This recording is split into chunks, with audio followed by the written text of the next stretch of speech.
This evening, political insiders are reacting to a record-breaking Senate primary in Texas. Democrats sending James Tallarico to the general election with a win over Jasmine Crockett, while Republicans are bracing for a heated runoff. But this afternoon, the president says he is ready to make an endorsement. Marcelino Benito is back at the big board this evening. Marcelino, why is this race capturing so much national attention? Of course, the president at play here, but what else? Well, Mia, control of the U.S. Senate could very well depend on this Senate race. Tallarico's big win shows Democrats are energized, but this Republican result shows the GOP is bitterly divided. Now President Trump hoping his endorsement can avoid a nasty runoff.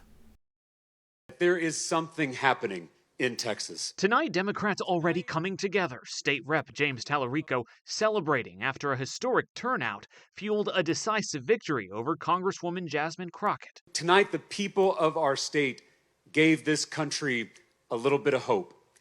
And a little bit of hope is a dangerous thing. Tallarico's win caught the attention of President Trump. On Truth Social writing, we have to totally focus on putting him away quickly and decisively.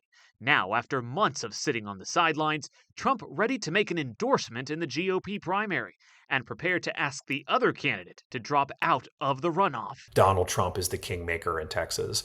That's not unsurprising. Trump's numbers among Republican supporters is pretty high, and his endorsement rate is pretty good in terms of success. So this definitely means that Donald Trump is effectively in control of the Republican Party in Texas. Last night, Attorney General Ken Paxton and 24-year incumbent John Cornyn already starting to trade punches after a narrow finish. We are not going to go quietly, and we are not going to let you buy the seat. I refuse to allow a flawed, self-centered, and shameless candidate like Ken Paxton risk everything we've worked so hard to build. Cornyn and supporters have dropped more than $69 million on the primary thus far, already making it the most expensive Senate primary in history.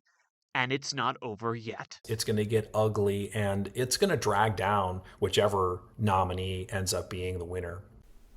Now, I can tell you I reached out to Senator Cornyn's team to see if they've heard anything from the White House about a possible endorsement. They declined to comment. All eyes tonight, Mia, on the president's Truth Social account to see who he's backing in Texas and what will happen after he does. Back to you. Just getting warmed up. Marcelino Benito with a detailed overview in the competitive Senate race. Thank you.